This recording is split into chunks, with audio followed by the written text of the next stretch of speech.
Terima kasih Kerajaan Madani.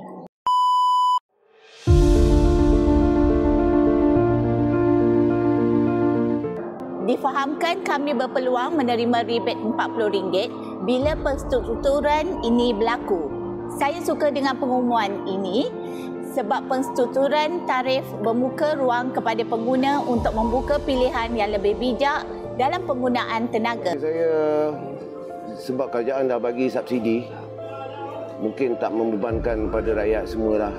Sebab subsidi dia bagi pun bagi saya berbaloi lah, dalam RM48 lebih tak silap saya lah.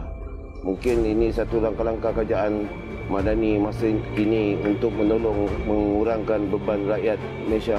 Penstrukturan semula tarif elektrik sebenarnya banyak membawa manfaat positif kepada rakyat dan negara. Kenaikan hanya melibatkan pengguna industri dan golongan yang berpendapatan tinggi. Ini membuktikan langkah ini bersasar dan adil.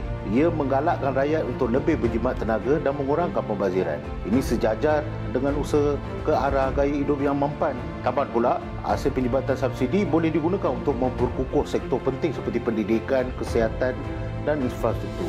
Langkah ini bukan sahaja membantu mengurus kos tenaga dengan lebih cekap, malah menyokong masa depan yang lebih mampan dan bertanggungjawab. Mungkin government akan mensediakan satu tarif targeted subsidi untuk orang-orang Malaysia. Perdana Menteri ada goal sendiri untuk mencapai satu financial status untuk Malaysia lah ni. Sebab kalau targeted subsidi, dia boleh sediakan duit-duit kepada orang yang perlukan lah.